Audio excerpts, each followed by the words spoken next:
ሰሞኑን ከሰማናቸው ዜናዎች መካከል የብሔራዊ ባንክ በህገወጥ መንገድ የገንዘብ አስተላላፊ በተባሉት ላይ ሰፊና የተናበበ እርምጃ ልወስድ ነው ብሎ ከዚህ ቀደም ሲያስቀምጥ የነበሩትን ነገሮች ሰምተናል።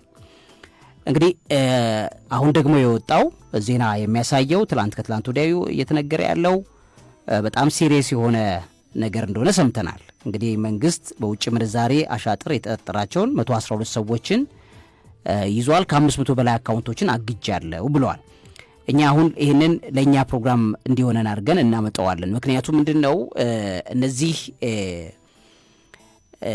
የገንዘብ ብክነቶች ሌሎችም ከዶላር ከምን ጋር የተያዘ ኢኮኖሚ አሁን ያለበትን ሁኔታ በጠቅላላ ቆመን ስለ ኢኮኖሚው ጭምር ልናስብና ልንጸልይ የሚገባበት ጊዜ እንደሆነ በትክክል ማወቅ መቻል ያለብን ነው የሚሆነው ማለት ነው።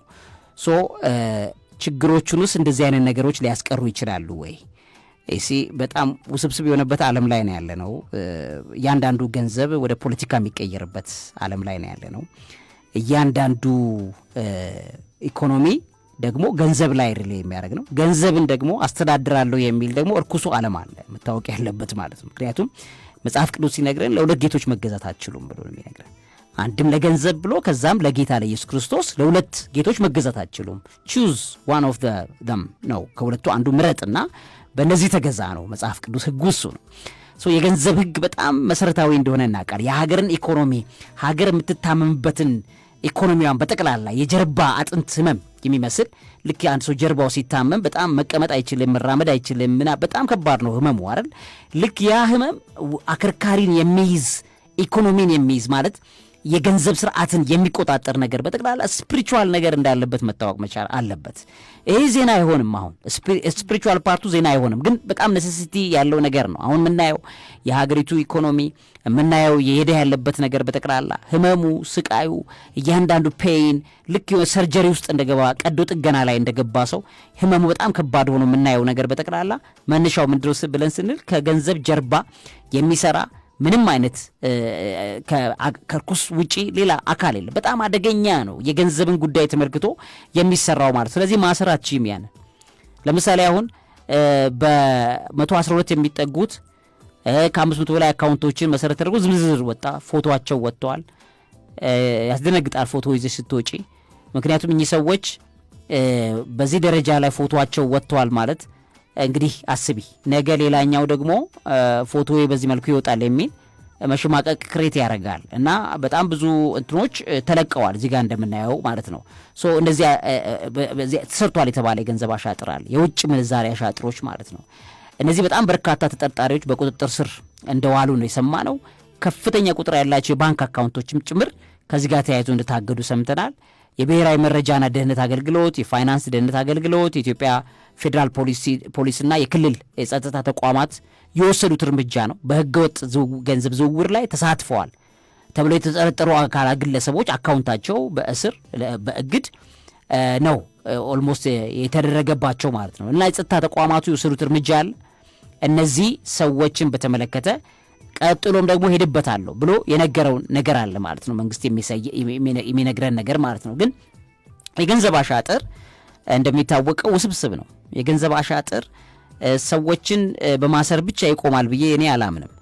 ሁለተኛ ነገር ደግሞ ፖለቲክስ ከማህበረሰቡ ጋር አብሮ የሚጋባ ከማህበረሰቡ ጋር ሲፋታ ደግሞ ልክ ትዳር እንደተፋታ አይነት የሚሆን እንደሆነ እናያለን። እና ብዙ ጊዜ በማህበረሰብ ውስጥ በጣም ጨክን ያሉ ምሬቶች አሉ። በጣም የሚያሳዝኑ ምሬቶች አሉ። ስራ ከተማ ውስጥ ልክ ጉሮሮ እንደታነቀ ያክል ቀጥ ብሎ ነው የምናየው። አንድ ሰው አንድ ቢዝነስ ከፍቶ የከፈተው ቢዝነስ ምን ያህል ይሰራል መንግስት ቼክ ማድረግ ያለበት ማለት ነው።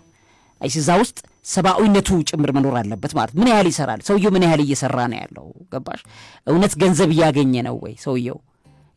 ማለት ርህራሄም ጭምር ኖሮበት ስፔሻሊ አሁን የፖለቲካ መንግስት አመራር ባለስልጣናት ማለት ነው። ይኸው ምንድነው ርህራሄ ኖሮበት ነጋዴው በእውነት እየሰራ አይደለም። እውነት ከተማዋ በከፍተኛ ደረጃ በተለይ አዲስ አበባ ነው ከፍተኛ ኢኮኖሚ ሙቭ የሚያደርግበት። ሰሞኑን መርካቶ ለሆነ ጉዳይ ዞር ብለን ስናይ በጣም ብዙ ያን የመሰለ የገንዘብ መዘዋወሪያ ቦታ ላይ ማነቆ እንቅ ያለ ነገር እንዳለ ታያለሽ ማለት ነው። እና ምን ይሆናል ሰዎች በድንጋጤ ገንዘባቸውን አውጥተው ኢንቨስት እንዳያረጉ የሆነ ፖለቲካ ሲነሳ ሀገር ላይ የሆነ ችግር ተነሳ ሲባል ምን ተነሳ ሲባል ኢኮኖሚካል ማነቆ አብሮ ይመጣል ማለት ነው። ይሄን መከታተል ልክ ነው በየትኛውም ዓለም ላይ እንኳን አይደለም ኢትዮጵያ አሜሪካም ገንዘብ በአግባብ ባልሆነ መልኩ ዝውውር እንዳይፈጽም ለማድረግ ምን ታደርጋለች? ትከላከላለች፣ ትሰራለች እኮ የታወቀ ነው። ግን ምንድነው ኢትዮጵያ ላይ ደግሞ ርህራሄውም ጭምር ነጋዴው ላይ የሚሰራው አካል ላይ ርህራሄ የሚያረጉ አካላት ያስፈልጋል። በየሰፈሩ ለምሳሌ የወረዳ ገቢዎች የምትገቢው ይመጣሉ በየቦታው ላይ በቃ ሲመጡ በጣም ቅን ሰዎች አሉ እዛ ውስጥ የምታያቸው በጣም መልካም ልቦና ያላቸው ትሪት አድርገው ሳይኮሎጂካሊ ተረድተው ምን ብለው የሚመጡ አሉ። የሆኑ ደግሞ ሰዎች ሲሄዱ ደግሞ ተቋማት ላይ ፍራስትሬት ነው የሚያደርጉት ማለት ነው። ነጋዴው ፍራስትሬት ያለ መንፈሱ ይበከላል፣ ይረበሻል። ልክ የሆነ ነገር እንደመጣበት ነው የሚሰማው ማለት ነው። ማለት ያን ያክልም ሰው መረበሽ የለበትም አይደለ? እየሰራ እኮ ነው ሰውየው ለሀገር ኢኮኖሚ ግብአት ግብር የሚከፍለው ሰውየው ከሰራ እኮ ነው። ባይዘው ካልሰራውና ዘግቶት ከሄደ እኮ መብቱ ነው አልሰራም ማለት። ያንን ገንዘብ ይዞ እኮ ሰዎች እየሸሹ እኮ ኬንያ፣ ኡጋንዳ እየሄዱ እኮ ኢንቨስት እያደረጉ ነው ያሉት። አንድ ሰው ትንሽ ገንዘብ ካለው ያለችዋን ገንዘብ ኢፌክቲቭሊ ሰርቶበት ሰውየው ነጋዴው ነግዶበት ውጤታማ እንዲሁ መንግስት ማገዝ አለበት።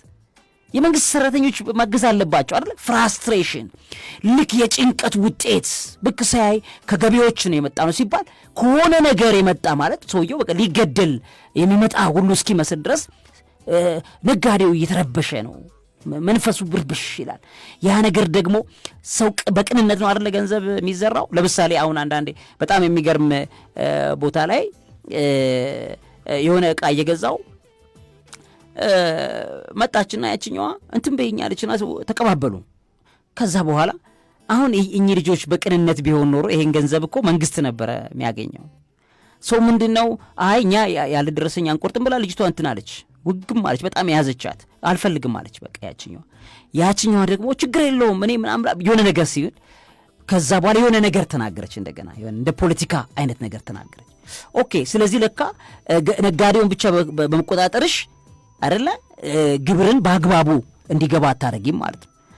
ነጋዴውን ብቻ አይደለም ህዝቡም ገዢው ራሱ መንፈሱ አይደለ እንዲያምንበት የሆነ አለ አይደለ ፍቅር ይፈልጋል። ሰው ፍቅር ይፈልጋል። ባይዞይ ሰውን በፍቅር ይዘሽ የምታረጊው ነገር ምንም ውጤት ይዞ ይመጣል አይደለ? ከገቢዎች መጣን ሲባል ፍራስትሬሽን መሆን መቻል የለበትም። ሰዎች ሊረበሹ አይገባም ማለት እነሱም አንዳንዶች ሁሉም አይደለም ይሄ የሚያደርጉት የገቢ ሰራተኞች ሁሉም አንዳንዶቹ ልክ ሲሄዱ ራሱ ልክ በቃ ልቆርጥህ ነው በቃ መጣውልህ አይነት መሄዷል። እስቲ ማን እንትን ያለው ምናምን ይላል ሲመጣ ማለት መጣውልህ የሆነ የሚያስፈራራት ነገር ነጋዴው ጋር። ይሄ እኮ ስነ ልቦና ይረብሻል። ይሄ እኮ ነጋዴው ተረጋግቶ ግብሩን በአግባቡ እንዳይከፍል እኮ ያረጋል። መጥፎ ነው። ስነ ልቦና ቀውስ ያመጣል አይደለ? የሆነ ነገሮች ላይ መንፈሳዊ ትሪትመንት ከጀርባው መኖር አለበት፣ መኖር መቻል አለበት። መንፈሳዊ ነገር ይበልጣል። ባይዘዌ ሀገር የምትድነው በስጋ ከምናረጋቸው ጠንካራ ህጎች በላይ በእግዚአብሔር መንፈሳዊ ጣልቃ ገብነት አይደለም። ምድርን በርህራሄ የሞላ በምህረት የሞላ ጨካኝነት የጎደለበት መሆን መቻል አለበት። እውነት ሐቁን ነው፣ እኔ ከልቤ ነው የምናገረው። እና በጣም በቃ የሆነ ነገር ሆኖ ስፔሻሊ ከገቢዎች ነው ከንትን የመጣ ነው ሲባል ልክ ከዚህ ቀደም HIV ኤድስ ሲባል ማስታወቂያ ሲሰራ ይሰራ የነበረበት ምንድነው እንደ አውሬ እንደሚነክስ ሆኖ ይሰራ ነበር ማለት ነው። ድሮች ልጆች እያለን ሻቢያ የሚልና ወያኔ የሚል ጋዜጣዎች በወጡ ቁጥር ልጆች የሆነን ማለት ነው የደርግ ጊዜ የነበሩ ጋዜጣዎች በፍጹም እንደ ሰው አይደለም የሚሳሉት ስዕሎቹ ማለት ነው።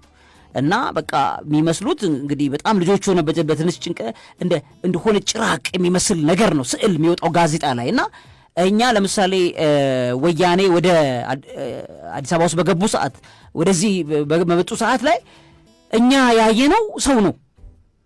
አየሽ ምን ያህል ትራውማታይዝ እንደሚያደርግ እንዲህ አይነት ነገር ሰው ነው ያየነው። ሰው በማየት እኔ ተደንቄ ነበር ልጆኝ በጣም አስታውሳለሁ ማለት በቃ እንደ ሰው ናቸው እንደ ሰው አልነበረም ስዕሉ የሚሳለው የነበረው ማለት ነው። ማለት ከጫካ የሚወጣ ስዕል ሲሳል ጭብር ያለ ጸጉር የሆነ ነገር ሆኖ ልክ እንደሆነ ነገር ነውና ትክክል አይደለም ማለት እንዲህ አይነት ስዕሎች ከባድ ናቸው። አንደኛ ኢሰብአዊነትን ነገር ያመጣሉ አይደለም። ሰውየው እኮ ስለነገደ ነው የሚከፍለው። አልነግድም ካለ እኮ መብቱ ነው። ጥዬ ሄዳለሁ በቃ በኬንያ ሾልክ ያልጠፋም እንዴ ካለም እኮ ሰውየው መብቱ ነው። በጣም ብዙ ሰዎች እኮ ገንዘብ እየያዙ ዶላር ምናምን እያረጉ ንብረታቸውን ቤታቸውን አሽሽተዋል እኮ ወደ ሌላ ዓለም ላይ እኮ አይደለ እንዴ። እዚህ ሰውየው ታምኖ ንግዱን እየነገደ በመሆኑ ክብር ያስፈልገዋል። በቃ እያንዳንዱ ነጋዴ ማለት ነው። እና ልናስፈራራው አይገባም አይደል? ልናሸማቅቀው የእውነቴን ነው አይገባም። በጣም ማዘን ያስፈልጋል። እኔ በጣም በተለያየ መልኩ ስላየሁኝ ነውና በጣም አሉ። ግን በጣም ደግሞ የተባረኩ የገቢዎች ሰራተኞች ደግሞ አሉ፣ ሰብአዊነት ያለባቸው ሳይዘሱ ገቢዎች የእንትን ሰራተኞች እንትን የደህንነት ቢጠብቁት አረንጓዴ ልብስ የሚለብሱት ደንቦች አሁን ደንቦቹ ብቻ እንኳን የሚሰሩት እኮ ሽብር አይደለም ባይዘው በጣም እኮ ነው የሚያሸብረው። በነገሮች ላይ በቃ ሲሄዱ የሆነ ቦታ ላይ እንደ ሽብር ነው የሚያደርጉት። ማለት መጣውልህ ማነህ አንተ ይዘውት በቃ አንዴ መንገድ ገጠር ሰው ናቸው በሳር ላይ ሳያውቁት ገጠር ነው ሳር ነው አገሩ ገጠር በጠቅላላ ከከብቶች ጋር ከምን ጋር ሳር ላይ ነው የሚካሄደው እና ሰውየው በቃ በእግራቸው ያስታውቃሉ ከገጠር እንደመጡ በሳሩ ላይ ይሽሽቁታል። እኔ በመኪና እያየሁኝ ነው ወይኔ እኚህ ሰው እያልኩ ደንቦቹ እንዴት አድርገው እንደከበቡት ሰውየውን እንዴት አድርገው ሽብር እንዳደረጉበት እንዴት ሰውየው ፍራስትሬት እንዳደረግ ትክክል እኮ አይደለም። እንደ ሰብአዊ እንደ እግዚአብሔር መንፈስ እኮ ልክ እኮ አይደለም አይደል? ሰውየው ሰርቶ የሆነ እንኳን የሚቀጣ ቢሆን እንኳን ፍራስትሬት አድርጎ አይደለም መቀጣት ያለ። ያሳዝናል እኮ ኑሮ ተወዶበት ልጆቹን ማስተማር አቅቶት እየተጨነቀ እየፈራ በምን ልውጣ በምን ልጥፋ ልሙት ልኑር እያለ ላለ ማህበረሰብ ሽብር ሌላው ትክክለኛ መንገድ አይደለም። ሰብአዊ የሚባል ነገር ያስፈልገዋል ማለት ነው። ስለዚህ አሁንም ቁጥጥር ሲደረጉ ገንዘብ ቁጥጥር ማለት ፋይናንሻል ቁጥጥር ሲደረግ ከጀርባ መንፈሳዊ ነገር አብሮት መኖር መቻል አለበት። ምክንያቱም ገንዘብን የሚቆጣጠረው ነገሮችን የሚቆጣጠረው እግዚአብሔር አምላክም አጋዥ እንደሆነ መታወቅ መቻል አለበት። እግዚአብሔር ሊረሳ አይገባም። ምክንያቱም የገንዘብ በረከት ውጤታችን እግዚአብሔር መሆኑን መታወቅ መቻል አለበት የሚለው መልእክት ለማስተላለፍ ነው። ሣድስ ብዙ ጊዜ ኢምፖርት ኤክስፖርት ላይ ሌሎች ዓለማትም እንደዚሁ እዚህ ውስጥ ሲስተማቸውን ለማስተካከል ሲሉ ኢምፖርት የሚደረገውን ነገር በጣም ከፍተኛ ጫና ይፈጥሩበትና ወደ ውጭ የሚላኩ ነገሮችን በማበረታታት የፎሪን ዳይሬክት ኢንቨስትመንት ላይ በጣም በብዙ መልኩ እየተሰራ ውጤት ያመጡ ብዙ አገራት እንዳሉ ይታወቃል።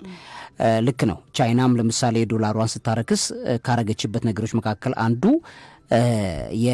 ወደ ውጭ የምትልከውን ነገር እንድታበዛ ከሀገር ውስጥ የሚመጣው ነገር በመቆረጡ የተነሳ በጣም ብዙ ቻይናውያን ለፈጠራ በጣም ብዙ ተበረታተዋል። ነገር ግን ፈጠራ ምንድነው? ራሱ የፈጠራ መበረታታት በየቀኑ የሚሰራ ስራ ነው። በአመት አንድ የምትሰሪው የሆነ ጊዜ ትዝ ሲልሽ የምታረጊው ነገር አይደለም። ምክንያቱም በሀገር ውስጥ መመረት ያለባቸው እያንዳንዱ ነገሩ ከውጭ ሀገር ግብአት ሆነው የሚመጡ ለምሳሌ ሰሞኑን በአንድ የህትመት ቀለም ላይ አንድ ነጋዴ ሀሳብ ሲሰጡ ሰማን። የህትመት ባለሙያ ናቸው። ስለዚህ ሲሰሩ በጣም ከፍተኛ የሆነ የህትመት ቀለም ከውጭ ነው ኢምፖርት የሚደረገው። ስለዚህ ምን እየሆነ መጣ? ውድ እየሆነ መጣ ማለት ነው ሀገር ውስጥ። ምክንያቱም አይበረታታም፣ በፍጹም አይበረታታም። ስለዚህ ምን ባረግ ነው የሚሻለኝ? እዚህ ሀገር ህትመት ቀለም ባመርት በጣም ፈልጋለሁ። ለዛ የሚሆነውን ጥናት እያስደረግኩ ነበር አለ። ከዛ ስለዚህ አብዛኛዎቹ ለህትመት ግብአት የሚሆኑ ጥሬ እቃዎች ግን ከውጭ ነው የሚመጡት። ስለዚህ ስቲል ምናልባት የህትመት እቃዎች ወይም የህትመት ቀለሞች ሀገር ውስጥ መመረት የሚችሉበት ነገር እንዳለ እያየን ነው። አሉ ኢትዮጵያ ውስጥ የሚመረቱ የህትመት ቀለሞች እንዳሉ እናውቃለን። በቀለም ፋብሪካዎችም ጭምር የሚመረቱ አሉ። ነገር ግን ምንድን ነው ኳሊቲው ምኑ እንደገናም ደግሞ ያለውን እያንዳንዷን ነገር ይዞ ለመምጣት የሚያስችለው ነገር በሀገር ውስጥ ባሉ ሙሉ ነገር ማድረግ እስካልተቻለበት ጊዜ ድረስ ነጋዴው በጣም በብዙ መልኩ ሰፈር ያደርጋል፣ ይጉላላል። ስለዚህ ምን ማለት ነው? አሁን ከህትመት ላይ ለወደፊቱ እነዚህ የህትመት እቃዎች ኢቭን የህትመት እቃዎቹ ለምሳሌ ፕሪንተሩ በራሱ ኢትዮጵያ ውስጥ መመረት የሚችልበት ነገር እስኪመጣ ባለው እጅ አጣምሮ መጠበቅ አያስፈልግም ማለት ነው። ምናልባት ክሪኤቲቪቲ ካለ ዛሬ ነጋዴዎችንና ዛሬ የፈጠራ ባለሙያዎችን ዛሬ ነው ማገናኘት የሚያስፈልገው ማለት ነው። ምክንያቱም እያንዳንዷ ቀን እያንዳንዱ ነገር ሉዝ የምናረግበት የምናጣበት እያንዳንዱ ነገር ደግሞ ልናገኝ የምንችልበት ነው ማለት ነው። አንዷ ቀን አንድ ኦፖርቹኒቲ ናት ማለት ነው። ምን ማለት ነው? ለምሳሌ የኢትዮጵያ ከረንሲዋን በተመለከተ እንግዲህ አሁን ዲቫሉ ከደረገ ጊዜ በኋላ ያለው ጊዜ አሁን ኦልሞስት ምን ያህል ጊዜ በጣም የመጣ ነው። ሶ የመጀመሪያው ቀን ጀምሮ ሀገር ውስጥ መመረት የሚገባቸው ነገሮች እንዲመረቱ የሚያደርግ ራሱን የቻለ የተደራጀ ሀገራዊ ድጋፍ ሊሰጥ የሚችል አካል መኖር መቻል አለበት። ስራው ምንድነው? ከጠዋት እስከ ማታ በኢትዮጵያ ውስጥ እንዲመረቱ ማድረግ። ስለዚህ ለምሳሌ በጣም ጠቃሚ የሚባሉ ፈጠራዎች እዚሁ ፈጠራ የሚሰሩ አሉ። አንድ ልጅ ማቀው በየኢንተርኔቱ የሚያስተዋውቅ በጣም የሚገራርሙ ማሽኖችን እያመረተ የሚሰጥ አይቻለሁ። ስሙን እዚህ ጋር ፕሮሞሽን እንዳይሆን ነው እንጂ በጣም ነው የተገረምኩት ማለት ነው። እነዚህ ማቴሪያሎች ቢሆንም ቢነገርለት እንደዚህ ምንም እቃ ስትፈልጊ በዚህ ዲዛይን ስራልኝ ምናምን ብለሽ ስትሰጪው በቃ በጣም በአስገራሚ መልኩ ኢትዮጵያ ውስጥ አሁን ባለፈው እያየው ነበር። ኢትዮጵያ ውስጥ ነው ወይ እነዚህ ማሽኖች የተመረቱት? የፕሪንቲንግ ማሽኖች ሁሉ ሳይቀር ማለት ነው። ሶ ምን ማለት ነው? ስለዚህ ተስፋ አለ። ግን ተስፋው በቸገረው ሰዓት ሰው የሚሄድ መንግስትን በቸገረው ሰዓት የሚያደርገው መሆን የለበትም ማለት ነው። ሲጨነቅ አይደለም ሰውየው መጠበቅ ያለብሽ። ለምሳሌ የህትመት ዕቃ ሰውየው ሲጨነቅ አይደለም ይዞ መምጣት ያለበት ማለት ነው አይደለ? የህትመት ዕቃ ነው።